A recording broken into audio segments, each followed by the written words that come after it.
सर्वोत्तम पुरस्कार प्राप्त संस्था ज्योती सहकारी पतसंस्था, महाराष्ट्रातील एक अग्रगण्य संस्था ज्योती सहकारी पतसंस्था कोपरगाव शहरातील गोरक्षक मयूर विधाते यांच्यावर जीवघेणा हल्ला करण्यात येऊनही सौम्य गुन्हा दाखल केल्याचा आरोप सकल हिंदू समाजाच्या वतीने करण्यात आला असून याबाबत सकल हिंदू समाजाच्या वतीने नूतन शहर पोलीस निरीक्षक भगवान मथुरे यांना निवेदन देण्यात आले।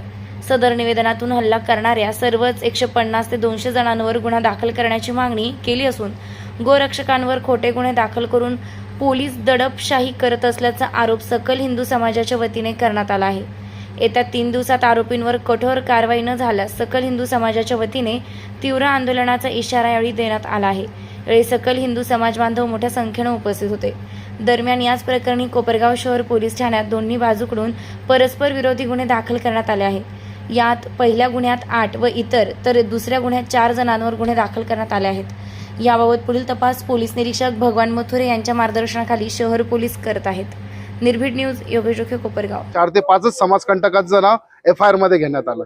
FIR मध्ये काही त्रुटी आहेत, त्या त्रुटी नीट कराव्यात, नवीन FIR घ्यावी किंवा FIR पुरवणी त्याला FIR ला जोडावी, योग्य ती कारवाई करावी। आणि हा जो प्रश्न निर्माण होतो तो फक्त गोवंश हत्येतून होतो। त्यामुळे कोपरगाव शहरात असणारे अवैध गोवंश कत्तलखाने हे जमीनदोस्त करण्यात यावे, ह्या सगळ्या मागण्या घेऊन आज आम्ही PI मथुरे साहेब यांना एक निवेदन दिलं। त्यांनी सुद्धा आश्वासन दिलं की योग्य ती कारवाई होईल आणि राहिलेले जे कत्तलखाने त्यांना पण पाडण्याचा किंवा त्यांना पण नष्ट करण्याचा त्यांनी आता आम्हाला आश्वासन दिलं। जर आम्ही त्या निवेदनात असं पण म्हटलंय की जर येत्या सोमवारपर्यंत आमच्या मागण्यांना यश आलं नाही तर संपूर्ण नगर जिल्हा बंद करून कोपरगाव येथे जन आक्रोश मोर्चा होईल असं आम्ही PI साहेबांना स्पष्ट सांगितलेलं आहे। तरी ह्या गोष्टीचं गांभीर्याने विचार पोलीस प्रशासनाने घ्यावा व योग्य ती कारवाई करावी अशी मी त्यांना विनंती करतो। विश्व हिंदू परिषद बजरंग दल कोपरगाव गोरक्षा तालुका प्रमुख मयूरजी विधाते यांच्यावर काल जिहादी विचारसरणीच्या एका 250 ते 300 समूहाच्या जमावाने जो त्याच्या घरावर, त्याच्या परिवारावर, कुटुंबावर जाणीवपूर्ण जो भ्याड हल्ला केलेला आहे, याचा सर्वप्रथम विश्व हिंदू परिषद बजरंग दल म्हणून आम्ही या ठिकाणी जाहीर निषेध करतो। कोपरगाव शहरामध्ये जर आपण मागील काळात जर बघितलं असेल तर जाणीवपूर्वक हिंदूंवर अत्याचार होत आहे। यामध्ये वाढती गौरक्षकांवर हल्ले असतील, तसंच लव जिहादचे जे प्रकरण असतील, हे दिवसेंदिवस वाढत आहे। हजारोंच्या जनसमुदायाने जे मोर्चे काढले आहेत तरी सुद्धा प्रशासनाचा धाक या जिहादी समूहावर राहिलेला नाही, या जिहादी टोळक्यावर राहिलेला नाही।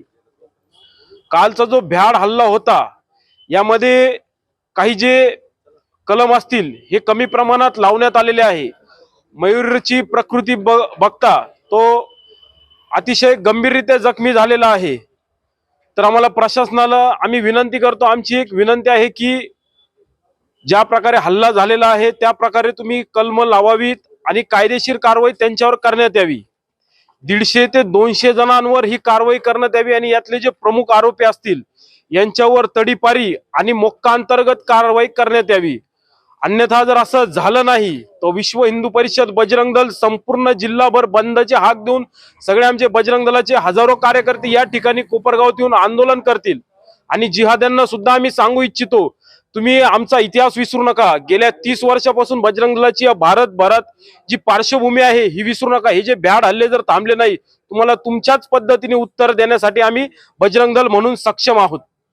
गोरक्षक मयूर विधातेंवर जो हल्ला झाला त्याचा आम्ही प्रथम तर पहिले निषेध करतो आणि कालच्या घटने घडल्यानंतरही काल ते आमच्या गोरक्षक मयूर विधाते यांच्या घरापाशी जाऊन त्यांच्या घरच्यांना जी दमदाटी केली त्याचा रिप्लाय पोलीस स्टेशन दिलंच नाही, तर त्याला आंतरराष्ट्रीय हिंदू परिषद राष्ट्रीय बजरंग दल त्याला खंबीर आहे।